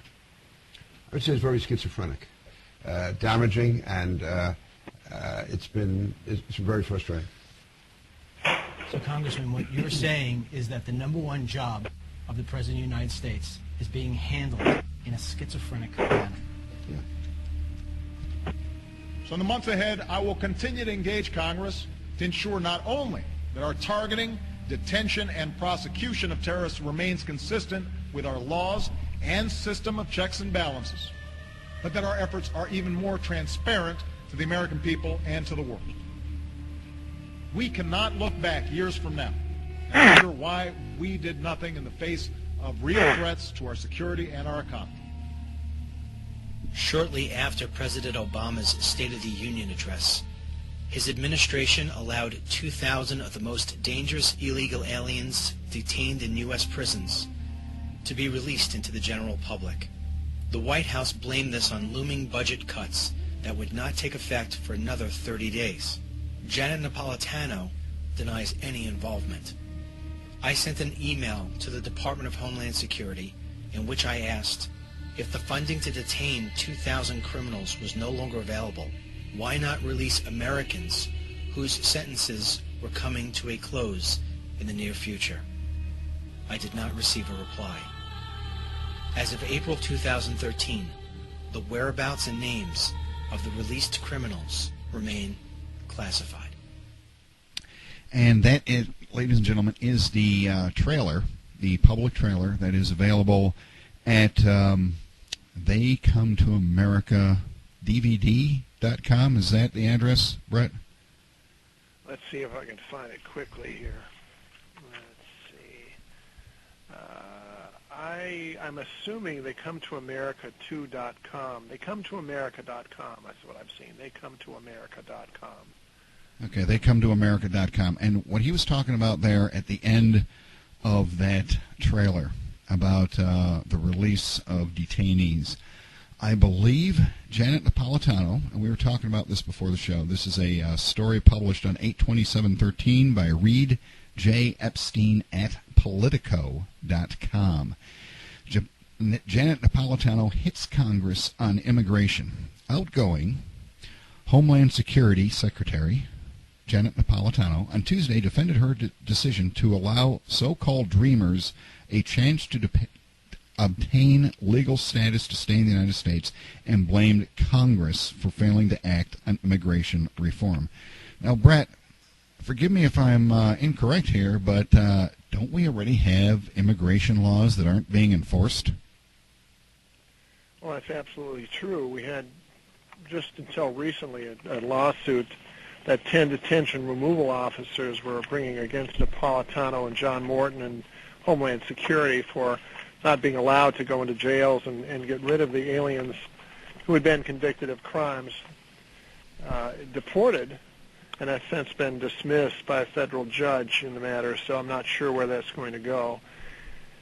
So there has been, and I've talked to colleagues saying there is no law enforcement going on as it relates to illegal aliens. In fact, directives are out now that parents of so-called dream kids are not to be deported for the sake of not breaking up families.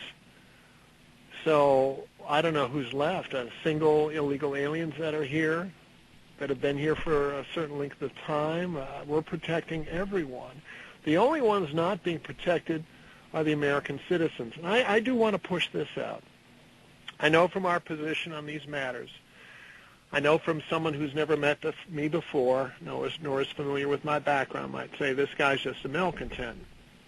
this guy has got an axe to grind with his agency, so he's taking pot shots, unfair pot shots. Even though he may claim to have experiences, he obviously was a malcontent when he was working, and so therefore we're not going to trust him. Well, I know, and I can't speak for you, Bill, we haven't met except to have these conversations, but in my case, I was successful. I ran an office with 5 agents. I conducted nationwide investigations personally when I wasn't supposed to anymore. I had expertise that most didn't have. I had a great career. I received rewards from my agency. We got along just fine. It's just these things have happened through the course of time, and particularly has come to a head in this administration. I wrote the book, and as I've said before, it's not for right or left. It's not for conservative liberal. It's for all of us. This book relates to all of us, anybody who wants the country to remain intact and safe, and kids who can grow up, graduate from college with a mountain of debt and have a shot at a job, and the parents, if they're breadwinners, can stay working, keep their jobs. It's for everyone. So our position, yours and mine, Bill, is for the sake of America. So I don't want people looking at us, and especially me, I'll speak for myself, as a crackpot, because I know these positions seemed a little out there, a little far-fetched for the average person that's used to the diet of pablum that has been fed to us for so long. So I do want to assuage any fears of folks that out there that, this isn't coming from folks that are fomenting rebellion in any way, shape, or form. I was a part of the system, and I did my job. I saw things changing, and I knew it was time to leave. So what you're saying and what Dennis Lynch said has all come to pass and is building up steam. And unless and until someone is willing to take a stand, and hopefully it's not too late, but when you have, the executive fiat that goes into place, executive orders that are filed and circumventing Congress, it's going to be very difficult. So I'm not exactly sure what that next step is, since we really haven't been here for a couple hundred years since King George's time, and we talked about that earlier in the show. It may take something spectacular, either something that happens to us from the outside, or people unite and just say, well, we've had just about enough of this and we have to do something. So I did want to throw that out there for the rest of the conversation. Yes, that's exactly along the lines of thought that I have a lot. It's what would be a precipitating moment that would actually get people off their fat behinds, away from the big screen TV and the Nintendos, and head off to Washington to, a few million of us gather to say, hey, guys, what's up? We need to stop this. We need to stop it right now. And the question is whether or not they're going to listen. Are they just going to call out the National Guard and haul everybody off, or are they actually going to listen? Do you think, knowing what you know about the infrastructure in Washington, do you think that they would be receptive to, a few million people showing up to protest? To seek redress? I've talked to fellows I come up through the system with, and there is one person in particular, Doug, a friend of mine, said that if he was ordered to, we're worried about Second Amendment rights and gathering up guns from the populace, he said, I think I would have trouble finding anyone's weapons out there. So the guys have been thinking about that. What do we do if we're called to go against American citizenry, to shut it down, to make sure they don't protest? So I don't have an answer for that. What would happen? Hopefully the million-man march, there'd be 1 million people showing up. The Tea Party's been out there a number of times. Nothing gets broken. There's no trash left behind. So if we unite and do the same thing, we might have the same result. I'm not sure what's happening on that front. Yeah, who knows whether or not that's going to happen at all. Right now on the screen version of the show, I'm showing some of the highlights that I have in your book. Let me see here. There is one that was called Operation Barney, and I kind of had trouble getting my head around that one. It had something to do with rare bones and Barney the purple dinosaur. We've had some funny things. I had to put some levity in there. I can explain it if you want me to. Yes, explain that. I'm looking here. Let me read to the folks what I'm showing on the screen now. It's titled Operation Barney. Everybody remembers some aspect of Barney the Purple Dinosaur mania that ignited the younger kids of the 1990s. The Japanese seemed almost obsessed with dinosaurs, as evidenced by the sheer number of Godzilla movies that graced a big screen. This fascination extended into real life in the early 1990s when Japan's economy was booming and money appeared to be no object. The Japanese often sought to decorate the entrances to their office buildings with fossils of large dinosaurs. Sadly, despite Godzilla's inexplicable and frequent attacks on Tokyo, the Japanese were forced to go elsewhere to locate the experts that either had them or knew where to find them. Godzilla's inexplicable attacks. That is so funny. So what happened, it's a company called Black Hills Institute, and it was owned by a fellow by the name of Pete Larson. And take it from there. Well, we got involved in certain investigations through the years that really defied imagination. This particular one involved these whales, and Triceratops were the favorites for the Japanese to get a skull and put that in the lobby of one of their business buildings, office buildings, so people would come in and see this huge Triceratops, the two big horns on it sticking out, to greet them when they came in through the door. And often they found whales well inland in Peru that the seas were far into the South American area, so the whales lived essentially over a part of Peru because it was underwater. And so many years ago, that's where they were deposited. And so since then, this Tyrannosaurus, the largest they had found in South Dakota, Sue was the person who had found it, so they named this T-Rex Sue. And there was a huge dispute. Was it found on federal land? Was it found on land owned by the Indians? Pete Larson's employee, Sue, found it in sticking out of a hill. It was excavated, and the FBI ended up seizing it and putting it in a rail car. So Doug, this friend of mine, had to go over to Japan and do an investigation and figure out, did money come back into the country from Japan? Did they pay cash for it? Did anybody with Black Hills Institute come back into the country with money for which they could be prosecuted, which they were, and that was the only problem that there was. It was like catching Al Capone on the tax code when bodies were piled up alongside the road. So that essentially what it was. Never got much more nefarious than that. But Doug did have a run-in with Yakuza, which is Japanese organized crime, which is why I told the story. And I won't get into any more detail than that, except to say that the punchline for it was, had he been taken in by the Yakuza as a ransom, I don't know who would have paid it. I don't know that the government would have sprung for his release. So it would have been another casualty. So it was fairly humorous. But what was interesting about it, there were videotapes that were found of things that the Black Hills Institute did with relics in Peru, with burial mounds. And I'm not going to go out too much on a limb since I did not witness. It was based on hearsay, but they were involved with the Smithsonian Institution that people are familiar with, and the Black Hills Institute provided, I think, a lot of samples and things, antiquities to them, and it was a real nut to crack as far as the investigation, where I think the Smithsonian, if I recall, was running interference for the Black Hills because they were a supplier of antiquities that the Smithsonian thought were valuable. So we were going up against ourselves essentially to prove the case.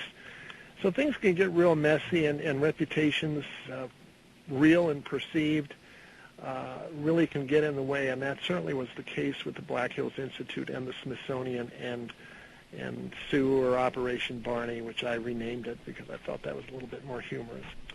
I think that's a hysterical story. That's in the book Homeland Insecurity. You can find it on Amazon. You can get the print version, or you can get the Kindle version like I have. So you can highlight it and make notes and things like that. I recall there's probably just a couple more topics that we have time for, and I had actually almost 100 questions to ask you that we haven't gotten to, which is typical of I always over-prepare for shows, is what I'm saying. I over-prepare, and, well, that way I have plenty of material. I remember in movies, in a lot of movies, that The Fugitive would be one, that agencies in the government have, they're big rivals of each other. And you've pointed that out in your book and during the interview tonight. And it's probably a question that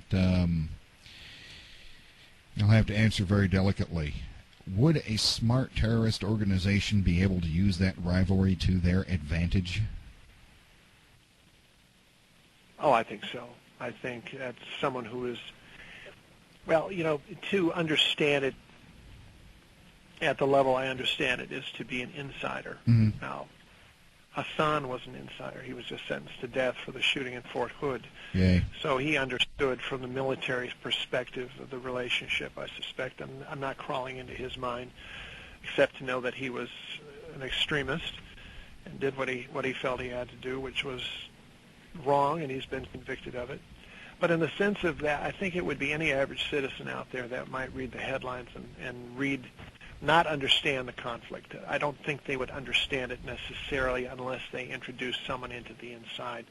There is a certain vetting process goes on, and I have been on panels that have interviewed applicants, and I'll be honest with you, Bill.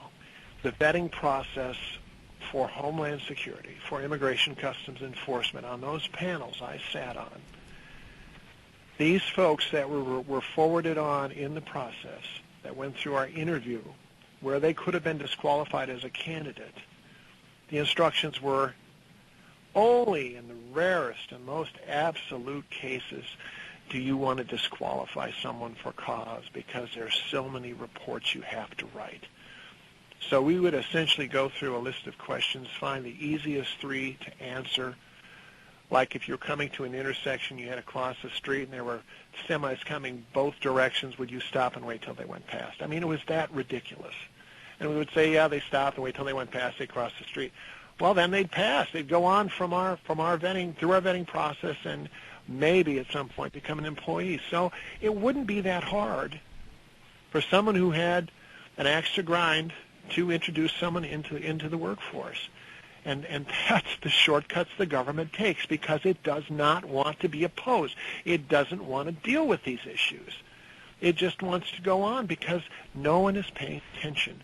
So this is the sort of thing that happens. It's something I haven't written about in the book, but it's just a fact of the way it is. Well, since you brought that up, I think an example of that is a story from the Associated Press on August 22nd, Department of Homeland Security investigating employee running a racist website. And I know you've heard about that. Is that, obviously it's not a terrorist organization. Here's just a fellow that probably has a few marbles rolling around inside of his skull that should be glued into place. And he was hired by Homeland Security, and this guy was one of the people in charge of buying ammunition and training law enforcement, as it turns out. How often does this sort of thing happen? It's not a good thing, although I think certainly whatever permission was granted, I had to go through this before with the agency to describe what you wanted to do and get permission to do it. And certainly he held back. I think he said the acronym for his website he only included, did not give a full description of it in his application. So he covered that up. But I think I want to turn our attention to something that you may not have run across, but I think is far and away more important than this. And certainly it does rankle you that this sort of thing is countenanced within Homeland Security, why you would have someone that would say that we have to kill as many whites as we will, and it's going to affect the Christian mind, whatever his rationale was. But consider this for a moment. John Sandwig was recently named the acting director of Immigration and Customs Enforcement following Napolitano's departure, and I'm reading this from the news story real quickly. He's been described in no way qualified for this position, and a former administration official said news of Sandwig's appointment as acting director was met with, quote, disgust and disbelief within many parts of DHS.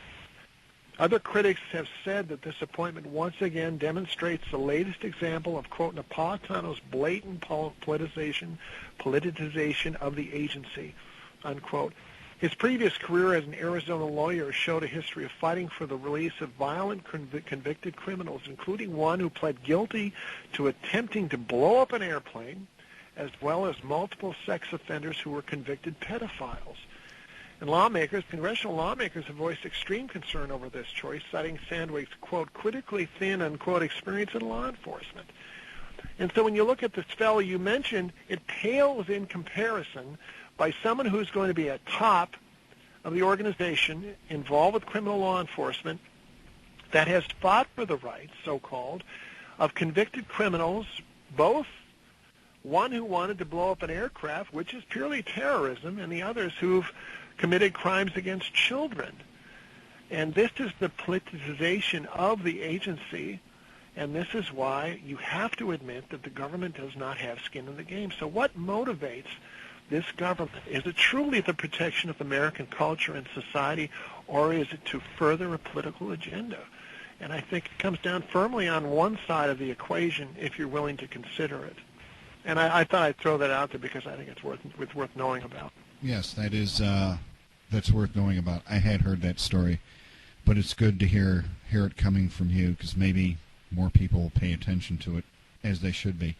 I have one question here, and then I want to go on to another sound clip and get your thoughts on that with the time that we have left.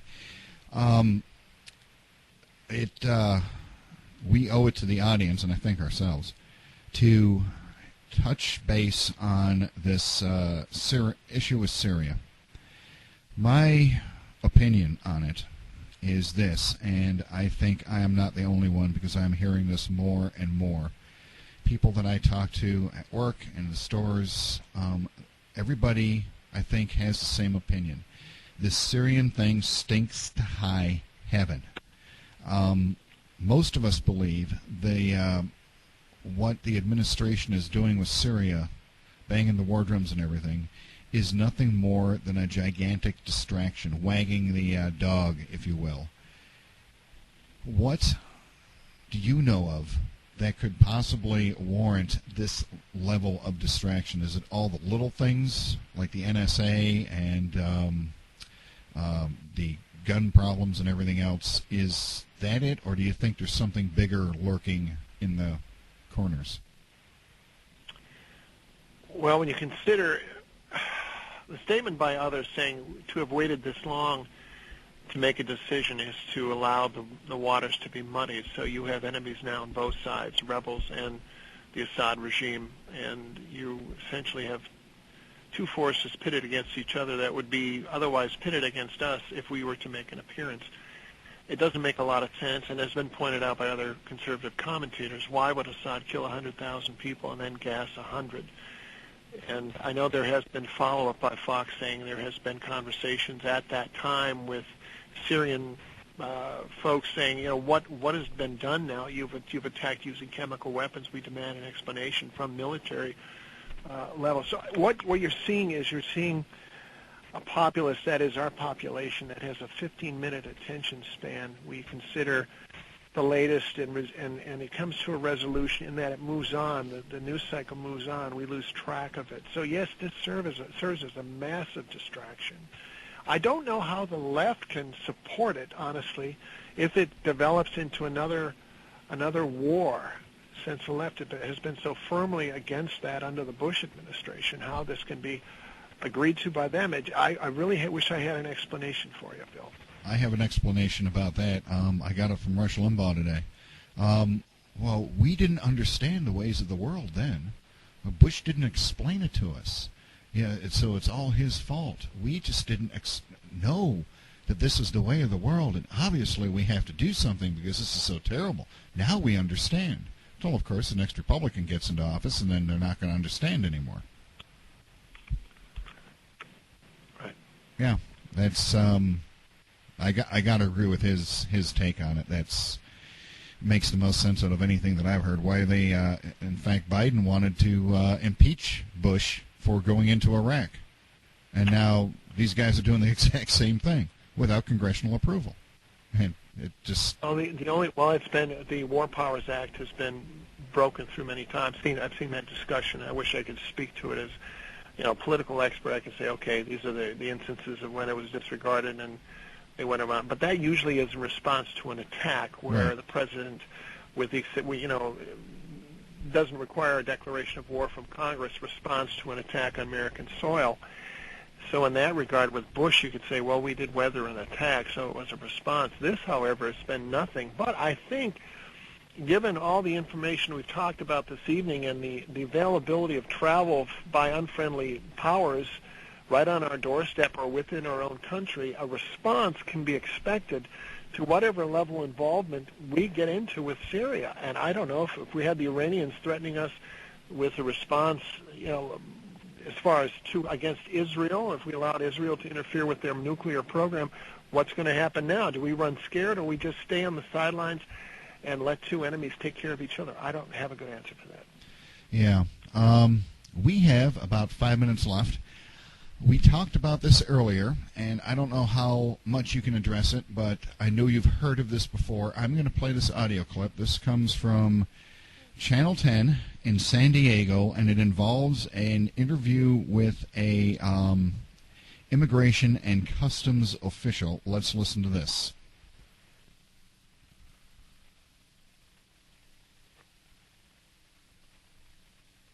The open access from the waterways and the Navy fleet being here, I'd say that absolutely San Diego's a target. San Diego's Assistant Port Director Al Haller showed us the radiation monitors used to find nuclear devices. But when we started asking questions, we were surprised by what he said. So specifically, you're looking for the dirty bomb. You're looking for a nuclear device. Correct. Weapons of mass effect. You ever found one? Not at this location. But they have found them? Yes. Well...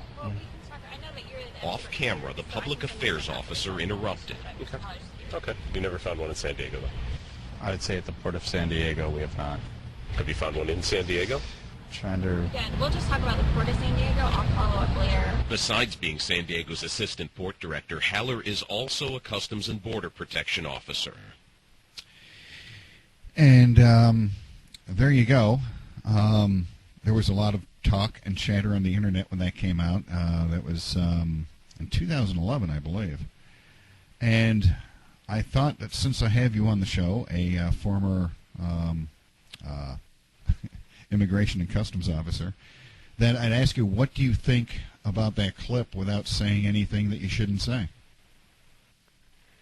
Well, that was a rare moment, and I can only imagine the pucker factor that came into play after that was released. We were not as agents and as customs agents aware of anything that had been discovered at any port of entry. Now, something like that, I don't know if that would show up. So if it was, it's definitely a cat out of the bag moment. So as to say, well, I could pinpoint a location where that occurred, I don't think anybody that I know, no one that I know is aware of anything happening. That's not to say it hasn't, but this is what has happened with Homeland Security too, this mingling of different agencies. And so now what used to be a good relationship that is between agents and inspectors has now become adversarial. So now we have Customs and Border Protection, which by and large does all the inspections throughout the country, that does not work with Homeland Security investigations because they see them as a indirect competition. So to answer that question, has Homeland Security worked? That has led to the book, which, as you pointed out, is available at those different locations, and is the reason why I believe, I submit, something will happen because of this failure to fully cooperate. Forget about the Bureau. Let's try to get along within the Department of Homeland Security, which is not happening. Yeah, after reading the book, it's obvious to me. I mean, before that... 90 seconds. Before that, I would think to myself, this is just messed up. The right hand doesn't know what the left hand is doing. And after reading your book, apparently my original observation was absolutely correct. The book, again, is called Homeland Insecurity, and it is by Brett Brett Braaten. Is that how you pronounce it? That's fine. That's good. Okay. Thank you. Yeah, and it's available at Amazon and fine bookstores. 60 seconds. And everywhere else. And the very